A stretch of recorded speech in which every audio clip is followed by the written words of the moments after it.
How We Raise Humans and what that title means. Because before we talk about systems, policy, curriculum, or even parenting, we need to come back to the simplest and most profound question. What does it mean to become a person? The children need that self-regulator, that person to help self-regulate them. And so when they lose it and they fall into that tantrum, they are just working through their process. It is the process, not the product. I think a best class, early childhood class, is where you walk in as a stranger and no child looks up. They were born to learn with this innate curiosity of how does this world that they have come to inhabit functions. The problem is the adults around them who have, in a way, forgotten what evolution meant childhood to be. There is no training as such expected for preschool or early childhood teachers. I often say this to our parents that we all come out of the schooling systems literate, but whether we come out educated is a completely different discussion. Given us an opportunity to think, there are no easy answers to all this. And there's no easy way to parent or be a learning facilitator. We forget that it's not one big policy moment, it's the little things that we do every day. One word, one sentence, one diaper change. Hi, I'm Pallavi, an early childhood professional and the co-founder of the Nurturant and Tinker Lab. I work closely with not just children, but more so with their families and early childhood educators. We believe that raising emotionally intelligent, resilient, and compassionate individuals starts with slowing down and making conscious, thoughtful choices in their early years. We reject the notion that children should be hurried through their formative years or molded solely for academic readiness. In short, the Nurturant exists to redefine what it means to raise a child in a world that favors convenience over consciousness. At the Nurturant, we are here to empower parents, educators, and communities to create a world where children are seen, heard, and valued, not for what they achieve, but for who they are becoming. Today, I'm in conversation with Professor Venita Kaul and Debbie Bergstrom on how we raise humans and what it means in the context of education, emotions, and the future of childhood. Professor Venita Kaul is Professor Emerita at Ambedkar University, where she founded and led CECD, one of India's most respected centers for early childhood research. Prior to that, she headed the preschool and elementary education department at NCERT and later served as senior education specialist at the World Bank. For decades, Professor Kaul has been at the center of India's most important policy conversations on the early years, from the national ECCE policy to the right to education, and has advised both government bodies and global organizations. Her research on quality in early childhood programs is foundational reading for anyone working in this space, and she has served on boards of the leading organizations such as Pratham, Mobile Creches, and Sesame Street India. Most importantly, she brings a lifetime of reflective, compassionate work to understanding what young children truly need. It's an honor to have her with us today. Debbie Bergstrom is a RAI associate who studied with Magda Gerber herself starting in 1986. She studied at the Emmy Pickler Institute, Budapest, Hungary in 2008. She is a Wested PITC graduate. She has worked in child and youth programs for over 39 years. Debbie has worked with a variety of infant and toddler programs and has conducted seminars and trainings in Italy, New Zealand, Australia, and throughout the United States.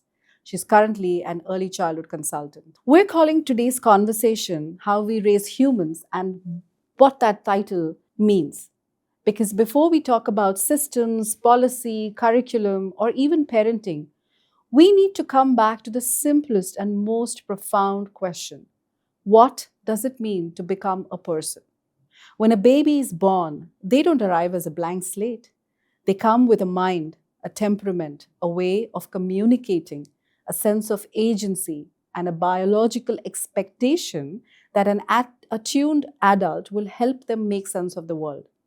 And yet, somewhere between childhood and adulthood, we lose sight of this magnificence. We rush children, manage them, and perform childhood through checklists. In our fast, distracted, overstimulated modern life, we forget that development is human before it is academic. So before we begin, I want us to think of the child, the whole child, not as a future project, but as a person. A very warm welcome to both of you, and thank you for being here to discuss this very important topic on how we raise humans. Professor Kaul, when you think of childhood, not as a preparation to adulthood, but a life stage in itself, what comes to mind? Well, if I may say so, in our own scriptures, they say that this first stage is one of lalayat, which means indulgence. So that's what our tradition should be and is. So I think of that indulgence. I think of that ability to be able to celebrate a child, the ability to be able to really appreciate what the child is bringing with him or her, and try to nurture that. That is what comes to my mind. Basically, looking at the child's innocence, looking at the child's creativity, curiosity, tremendous curiosity. Right. Sometimes I feel that, that curiosity is completely suppressed by the time they come into the school system. Absolutely. And that is what we need to nurture. That is what we need to sort of, develop. Right. Their excitement at learning, when they, retaining that excitement. Yeah. This is all, I think that, these are the kind of things that curiosity is a tremendous thing, and I'm amazingly curious kids. Yeah. Like wired to learn from birth. You call it a why age. Yes. What is it, why age, So children have full of questions. Are we answering? We don't need to answer, but we need to at least be able to guide them forward, Right. with their answers. So I even to say that I may not know the answer, but let's learn together, or let's find out together. Let's find out together, yeah. And which children would love to do. Correct. Because that idea of being able to do it together, I think it really excites children, Yes. Taking them a journey together. Right. Yes. No, that's so wonderfully put, to say that they're wired to learn from birth. The fact that they're so curious about the world around them, they just want us to kind of explore this together. That's pretty much what childhood is about. It's all about. True. Debbie, you've worked with infants and toddlers across the globe. What is that one thing that you think infants and toddlers, or children in general, know, which we adults seem to have forgotten? First of all, I think that they have such an amazing ability to want to learn. They have a sense of wonder. I wonder how this works. It is everywhere. You can take a child that is very much in the poverty area, and they will find something to wonder about, to figure it out. I wonder, if I take this rock and throw it across the water, what will it do? Will it sink? Will it float? There are things that they can figure it out. But what happens for me, I believe, is that we want to set the stage for learning. Yeah. And so we sometimes get in the way of the child exploring, to figuring things out. And, one of the things I said earlier is, my whole thing is it's about a sense of wonder for the child, but also for the adult. Can we have the ideal thought process of saying, I wonder what they're doing. I wonder, because see, I don't know what they're doing, but I wonder if they're figuring out that these two items have matching holes. Are they looking for the geometry? That's math concepts. That happens very early because they're connecting the items. Right, putting two and two together. Yes. In their brains. Yes. And that's the wonderful part, right? Whenever we see children play, it's not random. It's so intentional. Right. They might be playing with the simplest of objects like spoons or rocks, but it's so intentional. Yes. And it's us who kind of miss the whole point of that play. They have a project in mind. Absolutely. Yes. Yes. Yes. And I think that that's where, if we just let it happen, each child has that curiosity, like you were saying. So what is it that makes them want to learn how to stack blocks in a way where another child is over here figuring out how to mix colors? And that's at the preschool age, but in the infancy, I always want staff, parents to see that's why I watch videos with the students a lot, because we want them to see, look at what they're doing, because we can see there's a learning process. So what you've both just said is that it's not children who've forgotten anything. They were born to learn with this innate curiosity of how does this world that they have come to inhabit functions. The problem is the adults around them who have, in a way, forgotten what evolution meant childhood to be, right? And that brings me back to you, Professor Kaul. What do you think, or how do you think we have misunderstood the whole purpose of childhood in India, globally?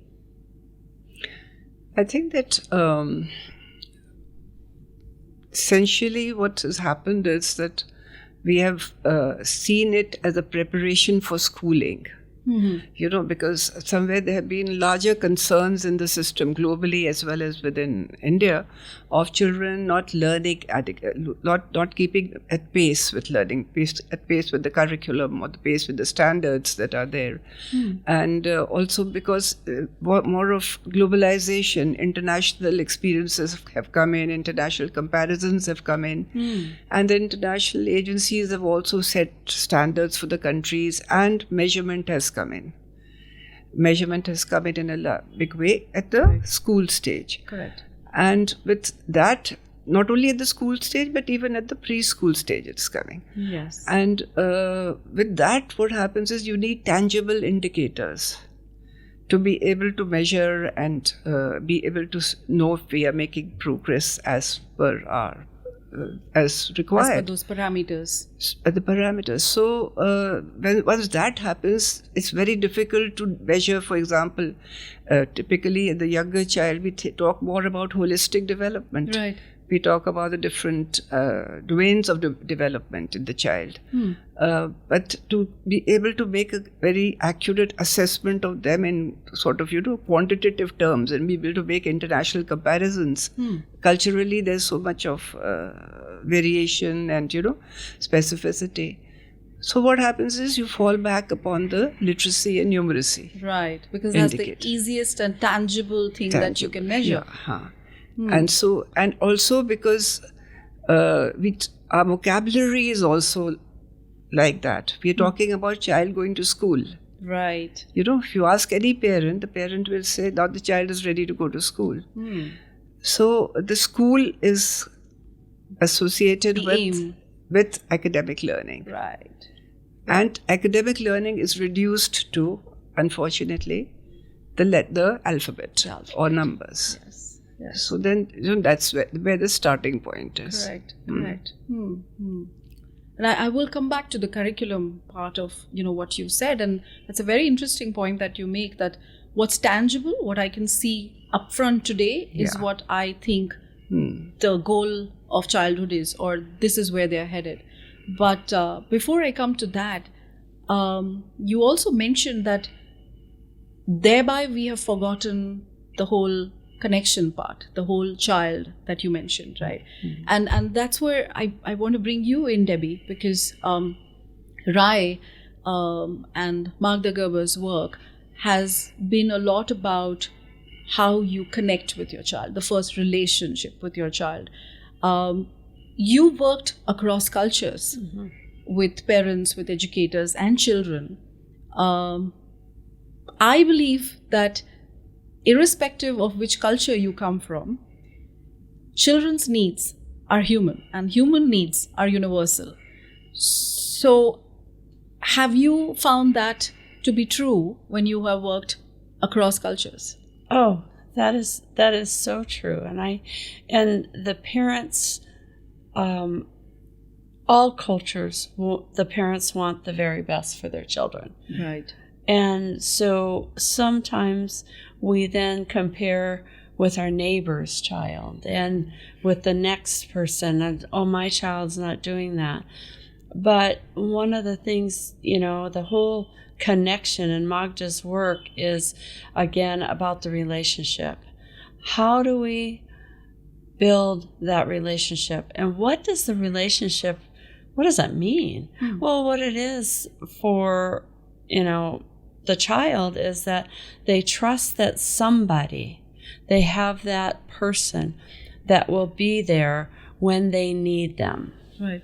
So if I'm crying and I cry one way and I cry another way, that parent, that mother, the father, whoever is their person is figuring me out. So maybe I have this cry when I need changed, and maybe I have this cry. And a lot of times when we take on the responsibility as the adult to build this relationship, what we're doing is allowing the child to trust that we are there for them. And so therefore the child will then reach out more. And then they also then start feeling the confidence that even if you're not there, you will be there. You will be back. Right. When you leave, they know that they're back. You come back. So that in itself is so important with this work. And you mentioned that they figure out which cry will get them a change, which cry will get them a hug. A lot of people, and it's not because of any other reason, but simply because we don't really study how to become parents, for sure. Correct. But a lot of people do think that their children are masters at manipulation, right? Like what you just said. Do you have any thoughts on that? Like, can children really manipulate? I believe that the child ends up knowing what works for one parent and what works for another parent.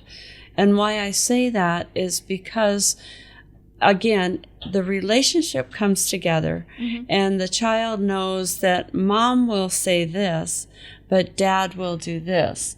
That doesn't mean manipulation. That means that is the relationship they have built with the other.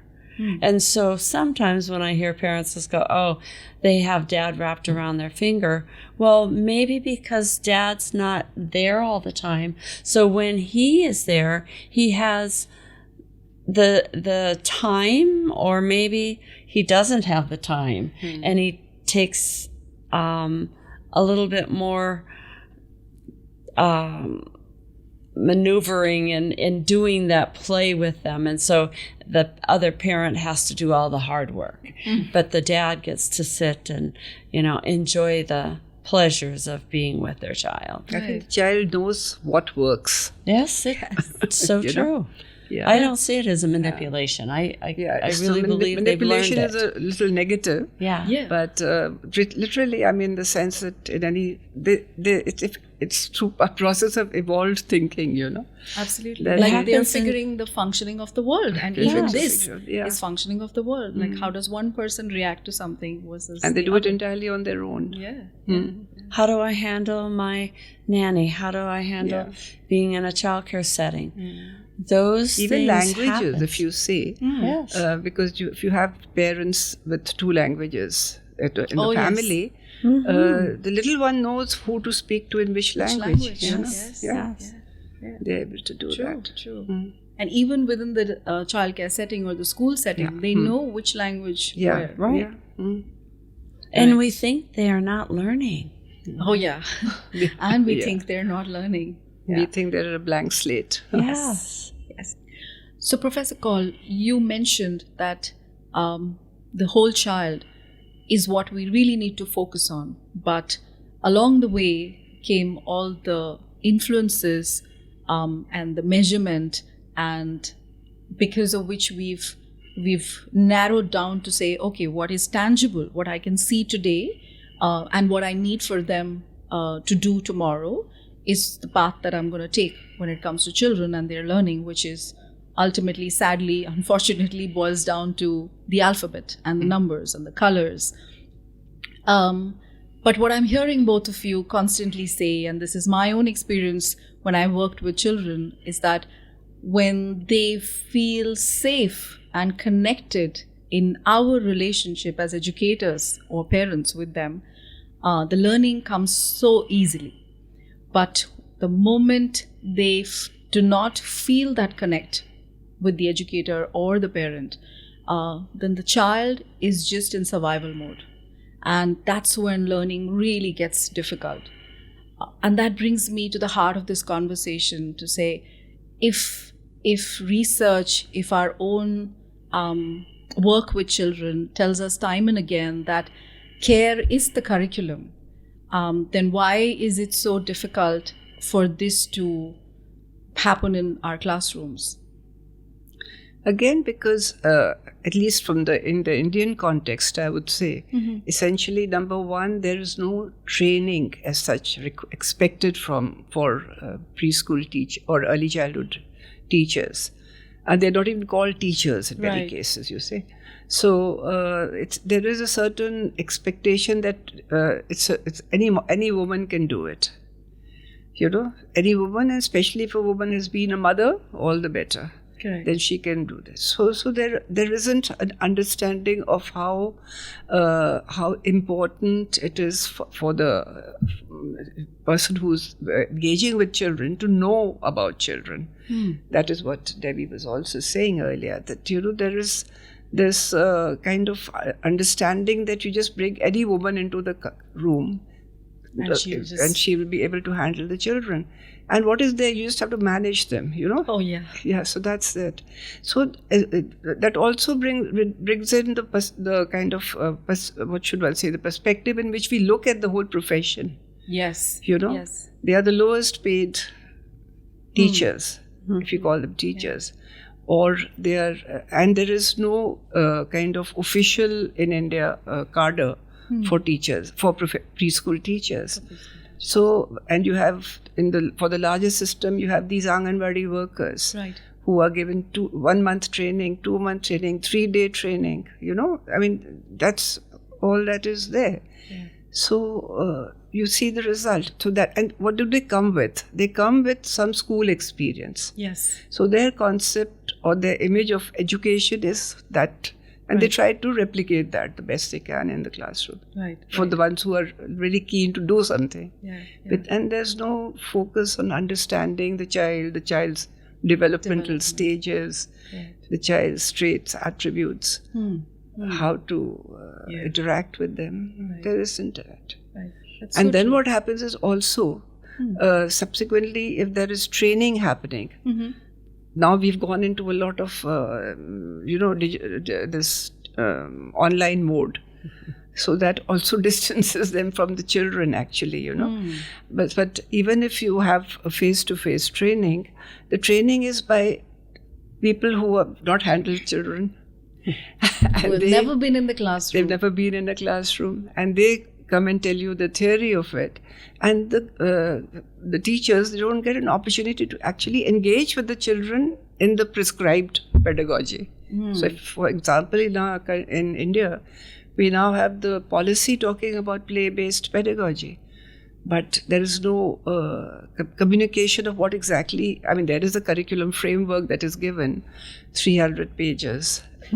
But theory, like you said. It's all theory. And whereas our collective lived experience is very different. Very different. So the fallback is always to what's comforting to me. To just do what I was know done to me. Best, And what does play look like for you? What play looks like for me? And I think that's, as you said, is the carers or the teachers, they come in with that thought process of teaching. And if I do, and we share with staff and parents and caregivers that if we take the teaching out of the words and we just say, My responsibility is to set the environment for the child to learn. What does that child need in the way of understanding math concepts in their own play? Yeah. Building blocks, water, cups to make water go back. That's when the exploration comes. We want the child to unfold their knowledge on how they can. It's so hard because if I say, everyone, we're going to read this book and we're going to do this, what ends up happening is the child that can't sit. Yeah. Can't be, and then they become the troublemaker in the group. Yes. And so we focus in on, okay, now sit still, put your legs, cross your legs, sit nicely. And what's that doing for the other 20 children in the preschool groups? For us, it's, you can have 24 preschoolers with 2 caregivers. What does that do? Yeah. It creates a problem in that learning process. So if I want to have the caring in the curriculum is in the caring, then that means that when I have that one-on-one time, we have some really great discussions. I have a video of an amazing opportunity that a caregiver, the child is pulling on the rubber glove, and the child's going, pop, pop. The caregiver slows down and says, you like the sound, it makes a pop. A pop. But if I think about maybe a caregiver that's not slowing down enough, they might go, oh, stop playing with my glove. Let me change your diaper. Yeah. But what he has figured out is that the There's movement. some fun here. Yes. Or the elasticity of it. Yes. Yeah. We don't know. We don't know. But he's experiencing the time with that caregiver, and that caregiver is allowing him the exploration even in a diaper change. Right. We're not just hurrying it up. We're not just getting things done. Yeah. That creates tension in the child. Yes, if you are, yes. if Like you we are- said, the survival. Then they're only But I looking to also survive. wanted to say that, in our country, today we have this, they call a play-based pedagogy. But I have opportunity to see what is happening in the schools and the curriculum. So a number of schools, and these are the high-end schools, private schools, they are now revising their so-called curriculum for early childhood. And so how do they interpret the play-based pedagogy? So that interpretation is that teacher does activities with the whole class. Right. So That's play-based. Wow, The that adult is has play-based. taken over the play. Adults have taken over. So I pity the poor teacher. I mean, in the sense that one game after another. Correct. It's And like going you to- said, then all they do is manage the class. They manage the class. Yeah. And then the labeling may start because one child is the one who can't sit still Yeah. or is talking too much. And I see that sometimes as the child gets older, they don't know how to step in and figure out how to play because somebody else is having them play. The teacher is the person that instructs the play. So when it's time for them to just be, they wander. They wander, and we see that sometimes when a new child comes into the program that is allowing the children to have that ability, and they're just like, what do I do? I don't know how to play. Yeah. I've been asked that by 2.5-year-olds. What should I play with? Exactly. Like, figure it out. Because they used to be told. They used to be given instructions so early on. And how do I play with this toy? Yes. Because I've been told this toy is only played with this way. Yeah. True. And that's why I always say, don't have the big toys. Have small parts that they can figure things out. They can put it together. Have bags for them to, the toddlers need things to put things into and carry. That's what they need. They have schemas that they have to figure out. Right. But if we come back to saying that... It's actually, there's one point I just want to say is that I keep saying it wherever I have an opportunity, that I think a best class, or early childhood class, is where you walk in as a stranger and no child looks up. Oh, yes. Exactly. Yeah. It's like, that's clear indication that children are really getting what they want and what they need. Yeah. Like level 5 engagement. They don't care who's walked in. Yeah. Exactly. Yes. But I come back to that. If care is the curriculum, what might it look like for, say, a 3-year-old, a 6-year-old, and a 16-year-old? What does that look like, that connection? Today we have a 16-year-old must be a child who committed suicide. Did you see it in the papers? Yes, I did. So And that's what care is apologized about. to his mom, and it was really sad. Yeah. And how do we, and that makes me wonder, like, how is it that we're all so collectively going wrong with the curriculum, that they're not able to cope with it as 16-year-olds? It started early on, right? It's a build-up, it's a gradual build-up that's happened. In the Indian context, I think that it's largely because we place too much emphasis on the cognitive. Yep. Yes. Our whole emphasis is on, and as the child grows older in the school system, not even in the school system, even in the preschool you start with that. Yes. And then in the school system, it's completely subject-wise. Correct. So another thing we often say is that in preschool you teach a child. In primary and onwards you teach subjects. Yes. Because it's all about subjects. Yeah. And it's not about, I don't know, I'm not very sure that in the teacher training also, how much of the socio-emotional goes in. Yeah. It's mostly about how to teach maths, how to teach science, how to teach biology. And it's a very sort of skewed, myopic way of looking at learning or teaching. Yeah. Well, and I think as they go, the care comes out of it, because we have such large groups that come together in a class for the subject. And so the child that really is not connecting, or several of them are in the back. Yes. So there's no one caring. I'm amazed that they even made it to school. Sometimes I think about, why did they come to school? They get food at school for the United States. Right. Even and so sometimes that's the only motivation. reason that they're there, because no one really sees them, and we start it because we did not spend the time in the relationship, and the caring, like I said, is just being present, not walking away when they have a difficult moment. I think sometimes we as the adult thinks that the child needs time. What they need is somebody that's sitting next to them to help them through the issue that they're going. They might not need to talk about it. Yeah. But they need somebody there when they're done and go, I know that was real difficult for you to go through. I was sitting here with you.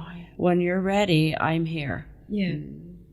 Just the presence. Presence. And that, like we said, that it builds up from 2, 3 onwards all the way to 16 to get that child to say, well, no one cares. No one saw me for who I was. It was just about knowing my alphabet at age 6, geometry in middle school, and maybe something else. The board exams in India at 16.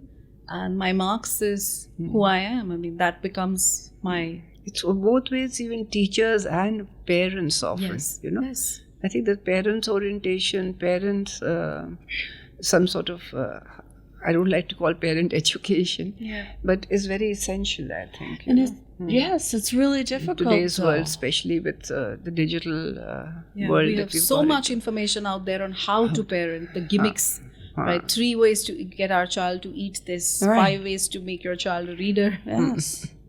But what are the ways to connect with your Connect child, with no your one child, knows. yeah. We don't think And about how that. important it is to Yeah. connect with Right. your child. Yeah. That's exactly, because we're thinking about all those other things. How do I get them to eat their vegetables? How do I get them to do their studies? How do we connect? Yeah.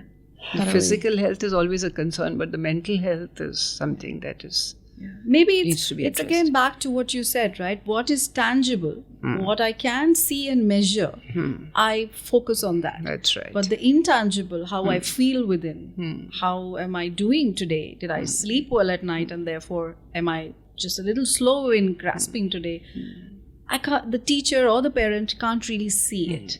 Yeah, The child doesn't have the emotional literacy to call it out, absolutely. and therefore we all just miss it. Yeah. Partly because the literacy, the vocabulary is not there, but partly also because our lived experience has been where probably no one spoke to us or no one saw us. Right. And it just goes on and on. Yes. But is that something that you also see, like what Professor Kaul mentioned in India, in the Indian classroom context? Is that something that you see in the United States or across the world? Well, it is, and I think the issue for me is I can't even say it's a problem because we are, as you said before, is we are taking what the government has stated. We have to have everybody has to be a certain area. But the question is not every child is born ready for these. Absolutely. And so the government sets up the standards, and our teachers, especially in the elementary, middle school, for us in high school, they have to follow that. And then again, the testing, how do they test out in here? Are they going to go to college? Are they not going to go to college? And we set the tone based up here. But if we could really bring in people that understood where the child was and see, and then start testing. And, Magda's work, we don't have enough research to say the unfolding is so important. Emma Pickler worked on that, and she, the whole idea of allowing the child, giving the child time. There's studies for her work in Budapest, but in the United States, again, we look at what we want our children to be, opposed to where they are Today. Yeah. And what, you said something about parenting. Parents don't have that education in that sense about what happens. They have a baby and the hospital says, okay, here's your baby. They may show them how to diaper change, hold their baby, put them in a car seat. Those points. How to bathe the baby. Exactly. But we don't talk about how we are with the baby. That care is more than bathing and Yes. feeding. No? Yes. Yes.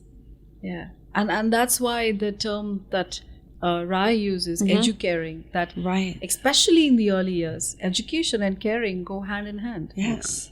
Right. And I think, like, when we speak of the 16-year-old, like that it's a build-up, I do think that even they need that care. It just might look different. A 16-year-old is like a 2-year-old. A friend of mine, her granddaughter, she was telling me, was in grade 2. And she was saying that she went into grade 2, the new term. And she immediately she went to the teacher who was calling her or something, talking to her, and she said, "I don't like you." The teacher said that, or the child The said child says to the teacher. So the teacher was shocked and said, "But why? Why don't you like me? You don't talk to me. You don't hug me." She says, "You don't hug me," like my class 1 teacher used to do. Oh. So the need is there, no? In the children. Yeah. But, we forget that. And I totally understand as a teacher, sometimes, the touching, those types of things are put aside because we have so much things to do. But sometimes just sitting, being with the children is so important. You don't have to have them in your lap, but you can come by and say, how are you today? Yes. I liked, that you came to school. Yeah. It's not about what you're wearing. It's about who you are. Right. There was this professor in some university college that I was listening to who realized that when they have an exam, the teenagers, when they sit for an exam, the stress level is so high because you're not being tested for the knowledge that you've acquired. What you're being tested is whether you can perform under pressure, whether you can answer under pressure. So all she did to get the grades up was she just walked around the class, and when she thought that some child was really stiff, she would just go and sit next to him, just the tactile, the touch, and they would immediately calm down and did much better. And her class gradually did a lot better in testing. But it took one professor to just kind of say, I'm going to do this because this makes sense. Right. There are a lot of conversations around AI, screen time for children, and what it's doing to their brains. There are a lot of studies that have happened and continue to happen. But what I want to ask both of you is that this is the world that we are going to live in. And the changes that we're seeing in the world are so rapid that we don't even know what the world will look like when our children are going to be the citizens of this world. So with everything that we've spoken about, the world looks like it's headed in a very dangerous direction, but who knows the possibilities that it opens up. It also is exciting in that way. But again, if we don't know what that world is going to look like for our children, what are we really prepping them up for? So brings us back to what the curriculum should really be then for this future-ready human who's going to inherit this world from us. Well, I think, this is something that really needs to be I'm sure there are fora in which it is being discussed, but I think that this is something that has to be given serious attention, because even simple things, like if you put it in a very concrete way, often I think about this, like when we use the term reading readiness. So we say that we give a lot of storybooks to kids to sort of browse around and handle and so on in the earliest years, so that they get familiar with books and with print and so on. But moving ahead, will there be books? So then they will have other devices through which they will be reading. So are we preparing them for that? And at what stage will they come in? All these are questions. We don't have the answers necessarily. So that's just one example of, are we appropriately preparing them? Or should we continue to hope that the print and these books printed books will continue to have meaning and be used? So things like that.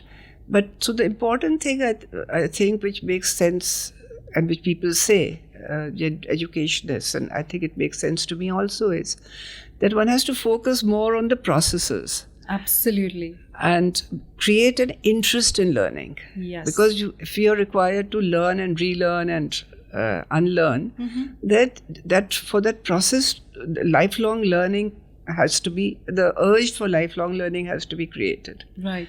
And for that, the pedagogy is very important. What should be the interactions like? What should the curriculum be like? Should it be the information-loaded curriculum we have today? Or should it be much more process-based? So all those become very important questions. To move from, say, skill-based learning to more learning about the heart, the mind, and the nervous system regulation. I would probably say that, because to pivot and to say, okay, what I learned yesterday is completely irrelevant and obsolete today.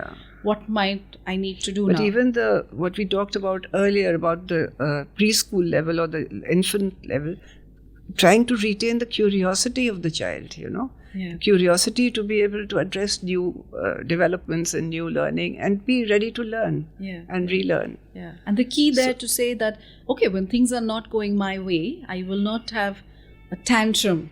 I will figure this out. I may not know the answers yet, but I will figure it out. So Yeah. what is it that really we need to do as the adults in their life to make sure that the nervous system is regulated and calm enough to say, okay, not happening, let me move on, right?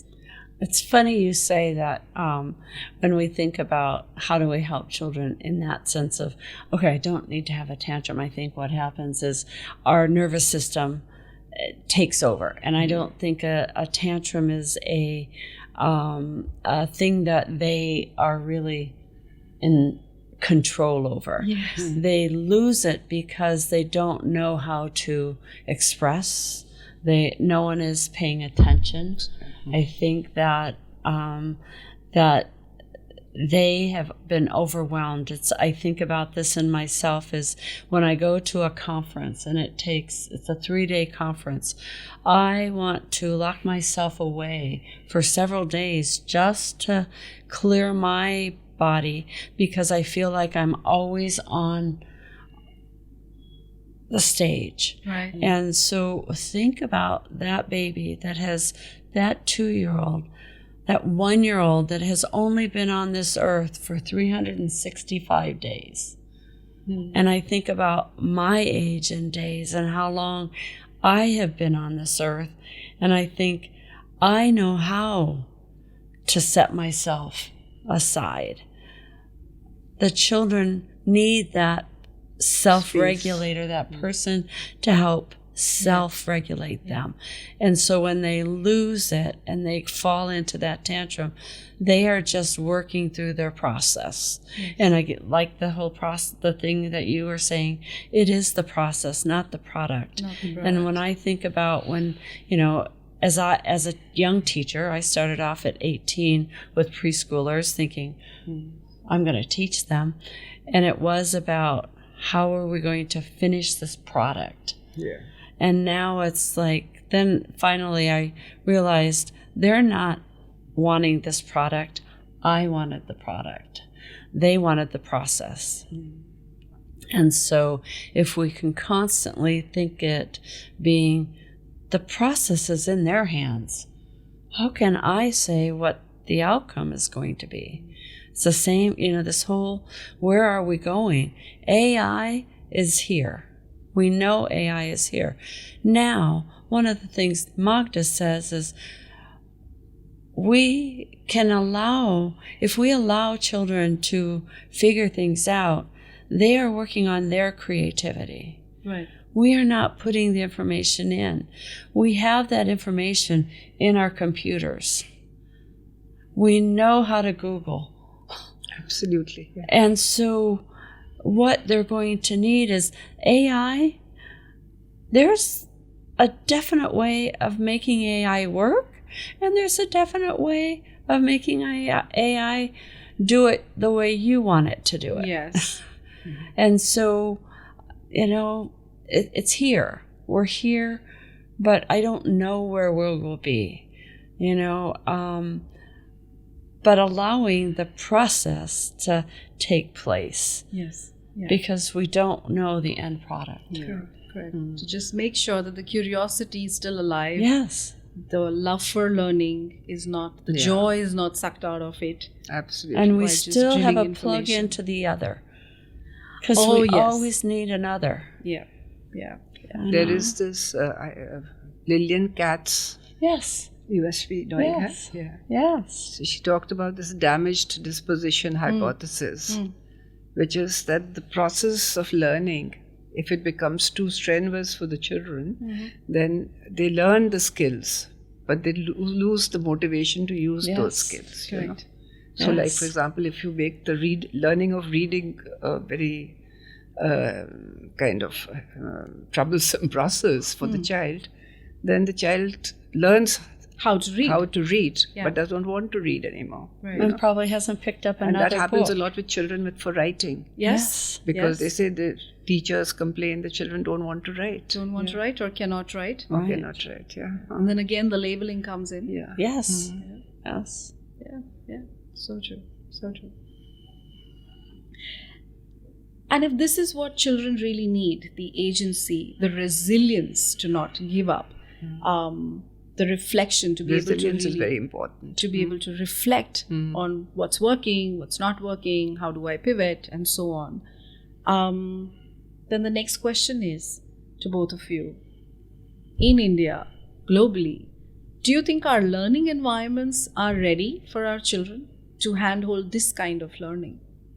And if it's not, then if we were to say, okay, let's relook at this from scratch, what are some of the things that you might want to keep, some of the things that you might want to change, and some of the things that you might want to outright discard? If I were to redesign, if we're talking environment, classroom environments, I, first of all, in our younger groups, it really is about interest areas, setting our tones on what the children are interested in. If I am a caregiver in a classroom and I am really engaged in understanding what you are going, your developmental stage even, your interest, what have you figured out on this ball? I might put more balls. I might, we have to look at our group of children as individuals and putting materials out that encourage the learning. Then you get into preschool. Again, as we talked earlier, it's not about the ABCs, 1, 2, 3s. It's about figuring out how things come together. How do they come apart? How do I put this paint together? What does these colors make? And I don't have to be told what they are, because if I put it together, I'll go, well, that's different from these two. And then I might have the curiosity to go, oh, they have this one here. So then in the school age, I have to say I would like desks to be gone. Absolutely. Because they can't sit and learn from their rear up. They don't have the capability to sit still. As an adult, I don't believe I was just going to say that we can't sit still. I can't sit still. Yeah. And then we expect the children to not fiddle. They need activity because the bones and muscles are still developing. Yes. So, yeah. And it's moving from here to here. This is not separate from the body. Correct. Yeah. Correct. And the teacher says, sit still. Yeah. That's a very typical thing. Sit still. And then my foot's going, right? I'm sitting still, but my foot is moving, Or I'm hitting my neighbor. I'm sitting, but I'm hitting my neighbor. Yeah. Any other thoughts on this? What are some of the things I think that you might want to change? somewhere the shift has to be from the teacher to the child. That is very, very important because I don't know enough about AI, but what one keeps reading is that they're talking about a teacher per child. Possibly what it means is that, you have access to a device, and through the device, every child can get a teacher who can be available to teach. Right. So I think the shift has to be on the child. Correct. So this is very important both for parents and teachers and anybody else who's associated to be able to know how a child learns. Yes. We don't know how a child, when we are feeding them with a lot of information, we are trying to it's very behavioristic approach, as we call it in psychology. We have to move out of that and make it much more, to use a very cliched word, child-centered, Awesome. And that I think is very, very important, because what we have at the moment in our hands is the child. Correct. So what best can we do with the child, and we should be able to appreciate the child's potential. Right. That the child has the capabilities. It's for us to nurture those capabilities. As opposed to looking for what the child cannot do. What the child cannot do, or what we can teach the child. What we can teach. Yeah, Or there's what we can one teach way the child. instructions that we do. Yeah. Yeah. And so far as the younger children are concerned, I think it's very, very important. Somewhere we need to communicate that literacy does not mean ABCD. Right? Yes. Yes. So that's very, very important, because if we are able to give them another perspective on how literacy needs to be introduced to children, literacy or numeracy, Yeah. the whole process, which should be a very different journey from what they've experienced at the moment, Yeah. that may change a lot of things. Right. Right. I often say this to our parents that we all come out of the schooling systems literate, but whether we come out educated is a completely different discussion. Absolutely. Right. So, And children have literacy. They know what that golden arch M looks like and what it means, right? They don't have to know how to spell McDonald's. Exactly. They know because it. the Symbols. needs are getting different, I mean, in the Yes. sense that Yes. you have the spell check and you have this and you have yes. that. So, Yes. as a matter of fact, even sometimes becomes irritating because you thought you've written correctly and Yes. it corrects. You see the red mark. Yeah. So it's like we have to adapt. Yeah. Yeah. But sometimes the other school of thought is that, okay, who knows whether they're going to write, so handwriting is not important. But does that mean that they don't need the dexterity, the fine motor work, just because they might type tomorrow and may not write with fountain pens like we did, for example? Does that mean that? But they're probably still going to use a fork and a spoon. Correct. So that in itself creates the fine motor. They need other things. They need to be able to button their shirts. They need to zip. So that's, I mean, just because we say they may not write doesn't mean that they That they shouldn't don't need have the this. experience of learning that But process also, and I having think it that we have to available. provide the environment. Exactly. Correct. Children, I mean, on their own move towards different experiences. And somehow nature has, nature, you would say, or whatever, the whole natural process of development Yeah. is such that, they find ways to be able to develop their Right. different Right. domains of development, Yeah. Yeah. We just have to provide that environment. Correct. Yeah, we don't have to drive them through anything. No, put the material there and let them work it. And activity-based and activity corners, and I think so much of potential there too for children to learn. Yeah. No, the reason I bring it up is because what I find when I do parent interactions on a daily basis is that there are very opposing schools of thought. So we're swinging on either side of the spectrum when it comes to parenting, when it comes to what they must learn, how they must learn. So there's this and then there is this. There is no in between now, right? The world just seems to have very polarized views on everything. And that is dangerous in itself, because it's like saying, oh, they're not going to write tomorrow, so why do I need to teach him how to write? But then there's the other parent who's saying, well, but they still need to write. They still need to do this, right? So it's like how you said, they need to learn how to adapt. So whatever I need to Adapt do. and then to be able to make the most of what the situation Correct. is. So I just need to facilitate the environment. I need to prep up the environment. That interesting conversation that we had to say the shift when you use words like teacher-led activity or teacher-prepped activity, right? The immediate shift in maybe how the teacher also looks at it. Right. To just say, I'm going to prep it up. You explore. You figure out Exactly. how you want to learn this. Actually, one of the issues is the teachers also don't easily let go, No. Control. Right. because they think teacher is to teach Yes. and teach is to communicate. Or So- give or one-sided give, information. instructions. Instructions. So it's that's a very difficult thing to do, Yeah. to get them to let go. Yeah. Interestingly, so one of my girls, my daughters, she goes for basketball. The other one doesn't want to go for basketball, even though she likes basketball. And I said, why? And she goes like, it's too instruction-y. And he gives too many instructions. He doesn't let me play. And this is a 9-year-old. It's like, I'm so done with taking instructions through the day that in the evening I don't want to take any instructions. That's the last thing I everyone. want. Yeah. That's true. Actually, I just thought of some. Should I say? Yes. What you were saying, like taking extreme positions. That's something that one should really do with a lot of. One should really think about. Yes. Because during the COVID, I have a neighbor. So they have got a small child.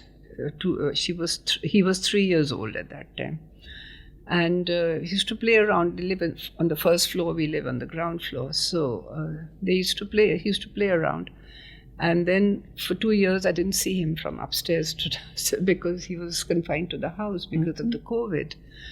And then after 2 years, when he was say 5 years old, I went out to the park. We have a park in front of our house, and he was sitting. I was sitting there, and he came to play in the park. And I just asked him how is he doing or something, and he started speaking to me in such brilliant English I can't tell you.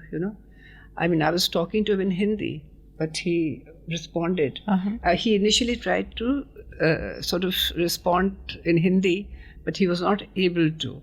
And then he just switched over to English. And his family environment is not English, And he was like, I cannot tell you the vocabulary that he was using, his whole diction, everything was really very American. So I just looked at him. I said, what has happened to him, in these 2 years? But I couldn't think. So I asked the mother. I said, so she also came down. I asked her, what has he been doing? Why is he like sort of, he's speaking such good English. So she was very happy with that. She said, yeah, but we don't know really how. But he's now speaking a lot of English. As a matter of fact, the grandmother came down and she was complaining to me, he doesn't speak to me anymore because she speaks Hindi. Oh. So I also sort of wondered to myself, what is happening? And at that time, I used to go for physiotherapy. So I went to my physiotherapist who also had a preschool child. So you just get curious, and we've been talking about her. So I was telling her about this child, and she said, yeah, strangely, my daughter, she has picked up a British accent. So what we were talking about. Yeah, and she says she speaks such good English. The physiotherapist and her husband were also like, yes, English kind of like we speak. So again, I was very curious what is happening. Then I read some article somewhere where some therapist or child psychologist had written an article in Indian Express where she was saying that a lot of children, they were exposed to a lot of cartoons. Yes, screen. So there are different series. I don't know. For children, there are some popular series. Right. Yes. So this little girl was exposed to the British, yes, this one, and this one was exposed to the American one. To the extent that, so what I'm deriving out of that is that exposure, we have a major problem of languages in the country. Yes. We have multiple languages. Yes. And this is one of the things that we are talking about even in the policy, that you should have a multilingual approach in education. But how do you have it? Even teachers often don't have that. And even if you see the English medium schools that we have, they are the ones that are the desired school for every parent. The children don't come from an English-speaking background. Oh. So they come in 3-year-olds without any English, and we start educating them in English. As I was telling you, they may not even be saying A for apple. Right. They may be using the Hindi term. Right. But we teach them A for apple, So somewhere to be able to handle this language issue, I think technology can be a very useful, wonderful tool. Yeah. So it's not to discard it or to sort of... Yeah, absolutely. Not to discard it, but like the midway, right? To say that I will not give my child access to the whole day of screen time, Right. or Yeah, I don't even know what they're watching, but And being aware of what they are I'm being watching. aware, yeah. But to say that, okay, they are allowed to watch, but only this much time and this content, for example, slow moving images or educational, or a movie together, like we were Right. saying, to make Yeah. it about a family bonding Family thing, that we bond, watch a yeah. movie together and what do we learn and out of it. Yeah. Yeah. And sometimes it's just about connecting. We don't have to have a lesson behind it. Yeah. We just, maybe I will sit and watch this with you. Yes. And so, And have the popcorn. and yeah, and have popcorn. And so I saw that the neighbor child next to me, she was homeschooled, and so during COVID, I didn't go anywhere, she didn't go anywhere, so she would come over to my house, and she was 8, and she had to do online learning, and it was so difficult for her to just sit. And so I finally said, we can do these lessons. How do you want to learn it? What are the ways you want to do? And the mom was like, Debbie, I didn't realize she knows all this. I said, I didn't teach it to her. She wanted to know, we had this as a lesson, but I know how to say, how are we going to do that in the house? Yeah. It was a great experience for me because I also, we didn't go anywhere, so it was really helpful in that sense. It's like what you said, right? Like some of the things, the one-way instructional approach has to change. And I often call our classroom environment, when I'm describing it to parents, I say it's a very democratic learning environment. And they just look at me like, what does that even mean? And I'm like, because it's a two-way partnership. I learn from them as much as they probably learn from me, right? And so therefore, to say what we were speaking at the beginning of the conversation, to say, oh, I don't know the answer to this. Let's look it up together. Right. Yeah. Let's explore together. But that also makes me wonder, especially in the Indian context, where I hear a lot of people who work with state government schools who say that, this can't work here because the number of our children in the classrooms are way too much for the children to be, for the teacher to be hand-holding this kind of one-on-one interactions, or to look for the gifts that each child brings, or how each child learns differently. And I wonder, in a country like ours with such huge population, if there is a way out, or is that just a vicious loop that we're going around in? No, but for example, we have a lot of multi-grade schools because we have a teacher shortage in schools. Okay. So a number of, a recent study which is still not out, majority of the government schools in some states are actually multi-grade schools, which means one teacher handling more than one grade. Like a mixed age group classroom. So that's one situation. Now the whole issue is, how do you handle that? So I can tell them, use the preschool methodology. Yes. Because the preschool methods are so scientific, and they actually allow for a lot of peer learning. They allow for a lot of differentiated learning. In essence, they are tuned to this kind of a system. So it's, but there's always that hierarchy of why should we learn from preschool? Correct. Correct. That's true. That's true. I'm quite convinced that if those methods could be applied to the absolutely. School. We see that every situation. day in our mixed age group classroom. An 18-month-old ends up listening and wanting to learn. They're far more inclined to listen to a 4-year-old versus me if I say something. And vice versa. Like the 4-year-old would exactly know what to say to an 18-month-old when they are in distress.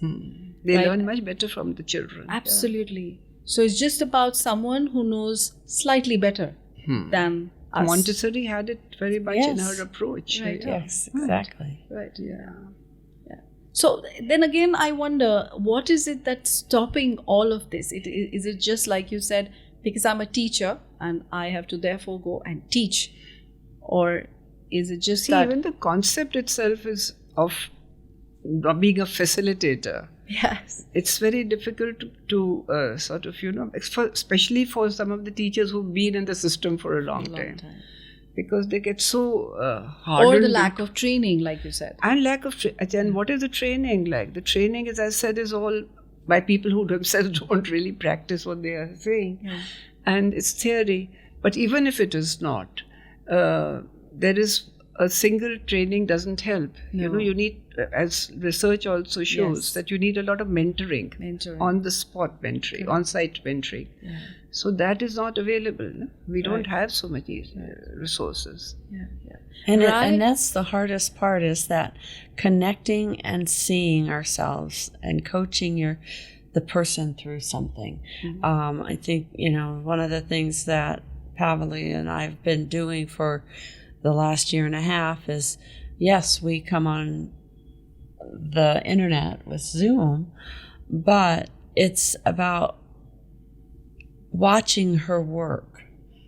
It's giving her the opportunity, not me the opportunity, to teach her what I am trying to teach, in the sense is having her see the children, having her see what the children are capable, what part I played in that role of that activity.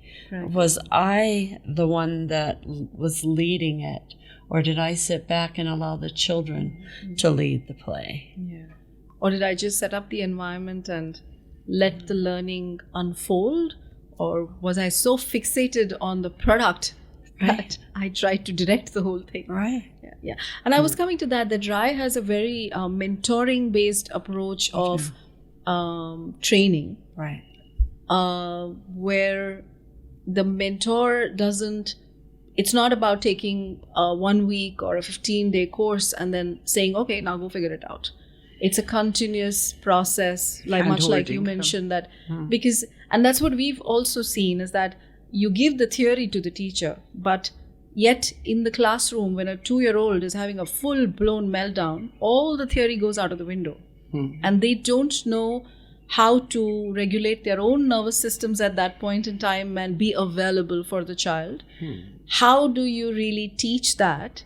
And I think RAI does that through this continuous mentoring process. Right. But we have to work on and what our you said, own. I think, very important, that, the most convincing thing about training should be and is when you see the reaction of the children to some good practice, Right. because that's what convinces you that, Yes. that this is what is working. Right. The teacher as the researcher. The teacher as a researcher. Yes. Yes. Yeah. True. And if I may, with all of this that we've discussed, I still want to leave our listeners with hope.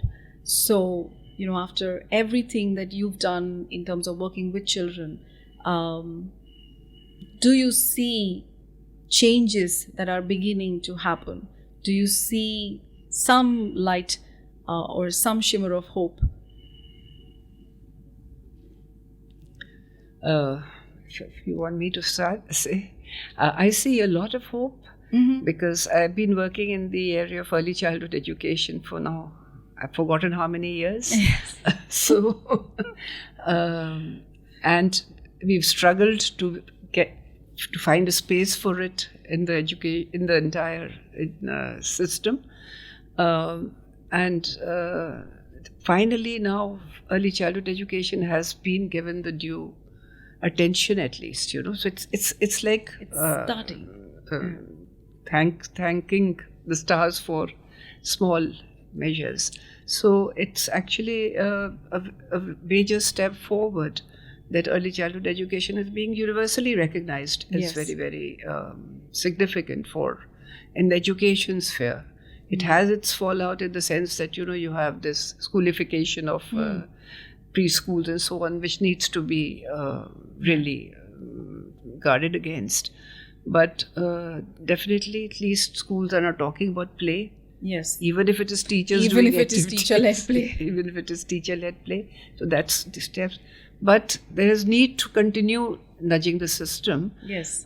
which people need to do, because otherwise the system has a way of retreating. Yes. And if it's not getting continuous nourishment, then there is always that risk. Right. And I'm hoping that with this change that you're seeing from where we started up until now, I'm hoping that even for early childhood professionals, there's that dignity in their profession somewhere coming back, right? To say that, because I have nothing else to do, I will become a preschool teacher. That to realize how important their work is in shaping the future world. I think that's what we really need to get the message out there. See, the Anganwadi workers, we have this big program, I don't know if you've been exposed to that, which is in the villages and in the urban slums, which is it's an integrated program. Like you have the Head Start. Right, yes. So it's like a Head Start model. And it's perhaps the largest in the world, because we have how many? 3.5 million or some centers all over the country. Every village has. And so they have a local woman as what we call an Anganwadi worker. So she's called a worker. It's an integrated program, so it has health, nutrition, education, all mixed together. Kind of, it's actually. But what I was saying was that now in many states they're being called Anganwadi teachers, and that is giving them a lot of prestige. They feel very important. Right. And I think the word that we are trying to take on is it is a profession. We are professionals. And so when I think about when people say, well, you do childcare, this is the profession that I chose. And the reason is this is when learning starts. Learning is at this beginning. And so therefore, I need to take on that thought process that I am important to these children's lives. How I do it is really important. And Magda would say she sometimes goes into programs, and even though not everything is right, she can see the spirit of the approach.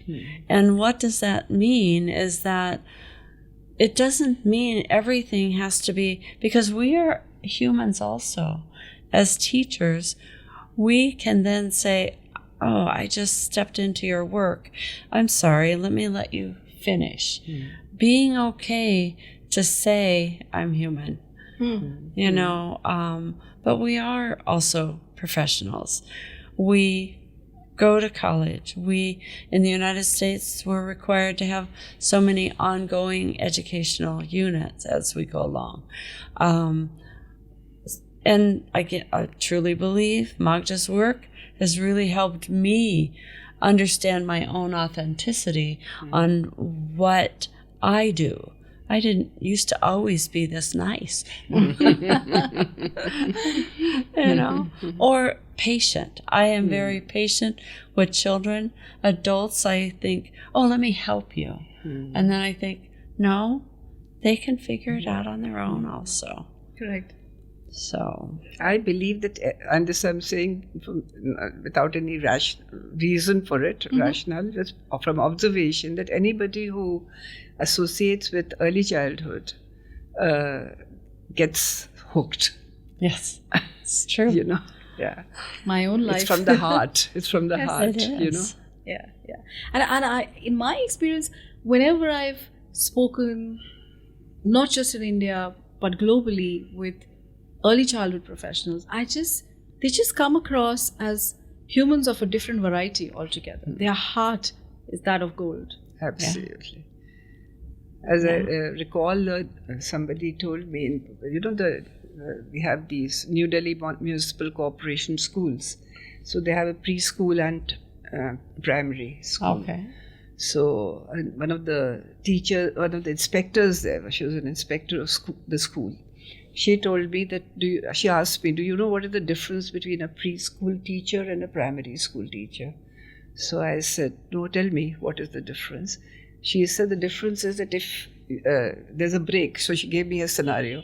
So if there is a break for lunch or whatever, the children just rush out of the classrooms, So as they're rushing, a child falls. So if there is a preschool teacher, she will go and pick up the child and hug the child. If it is a primary teacher, she'll ask the other children to pick up the child. Yeah. So that's the difference. So I thought that was very telling. Yes. Yeah. Yeah. Yeah. That compassion is sometimes gone. Yes. Yeah. The heart to. And that comes, I think, not because it's training or anything. No. It comes because what children are. Right. They That's true. They sort of Yeah. inspire that kind of commitment. And how amazing would it be if we are at least able to give these teachers the training or the kind of mentoring that some of us were privy to say, well, you're doing this awesome, wonderful work, and this is what it is. Like when you don't have it together, when it's not a Pinterest-worthy table that you've set out there, or when the children didn't do what you thought they would do with your lesson plan, well, it's okay, and we're all human and we have our good days and our bad days, and if there was a mentor who could just hold them to say, it's okay, there's another day tomorrow. Especially how if wonderful you're would that be? doing something which you're not exposed to. Correct. You do have to have mentoring. I mean, Yes. that's very, very critical. Yeah. And that brings me to my last question for both of you, is that with the decades of work that you have done with children, and if there is one truth or one little thing that you want to whisper to every parent, every educator, what would that be? For me, it's slow down. It takes time. We're not in a hurry. They are not in a hurry. Yeah, they're definitely not in a hurry.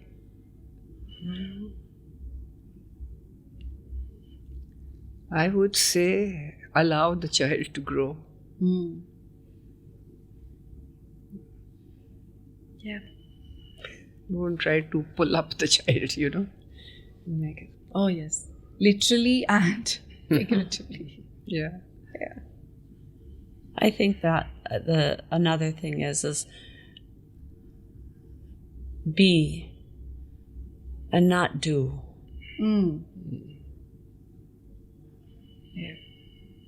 Because sometimes we just need to be present. We don't need to pick the child up off the floor, but we need to be present to say, I'm here for you. That's one of the things like this often said to parents, no? Give time to children. Yes. What they need is time, not toys. Yes. Yeah. Yeah. But again, it's that in a world where every ding I need to check what that was, every text needs to be responded to immediately. We don't write letters anymore. We don't know what it means to wait. We have quick commerce, where if we want a bottle of jam that can come in 8 minutes. Yeah. I was like, wow, I didn't know that. Yeah, so that instant gratification, with parents especially, how do they even practice it? I think that's where most parents struggle. Yeah. Because like you said, they're just handed over the baby in the hospital and said, now go figure it out. Yeah. And luckily, people come across the right books.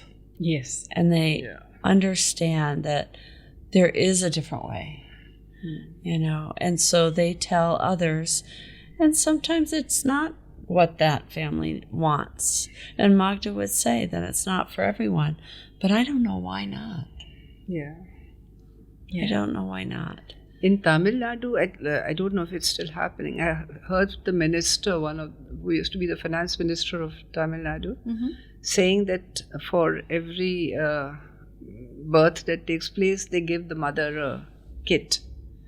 I think something like what happens in Finland. Oh, yes. So they give a kit with some basic, whatever the child needs. as well as some sort of an instruction on how to, Yeah. bring up what to do with the children and child and so on. So If we could do if that, they do that, that's, at least to begin yeah. with. Mm. Yeah. Yeah. I know. And if we are giving them the right book. The right book. That's Sometimes, also there. our doctors, it's tummy time. It's like, babies will get there. Yeah. And the expectations. And I want children to develop, but I think they unfold themselves. And so if they don't, we know maybe the signs to look for might be the need for support, Yeah. But giving them time to figure it out. Not everybody gets to this stage by this age. Yeah. Then my own son was just a baby, 6 months old. I rushed him to a pediatrician, and there was no crisis. I mean, I don't want to get into the story, but when the doctor, after checking the child and all, told me, one lesson for life: don't rush to the doctor. Yeah. Yes. Yeah. Wait and see. Wait and see. And I think that's the hardest part again, and we shared this earlier, is the parents want the very best. Absolutely. But what is that very best is sometimes Exactly. the problem. Exactly. Yeah. Yeah. Like in the name of love, the things that have happened in the name of love, Yes. Yeah. the atrocities. Yes, that's true. But very important questions, and I think that I don't know if much is being discussed on all these around. You mean this, what we just spoke about? Yeah. And that was the aim, that I just didn't want it to be like yet another talk on literacy or numeracy, but to really dive deep into it and to say, what is it that we're all collectively missing here? Like you said, right? Like policy talks about play, but if we're missing the whole point on what is play, if we've not even figured that out, Adding a burden on the teacher. yes, adding a burden on the teacher by saying, okay, play this game, now play that game. Yeah.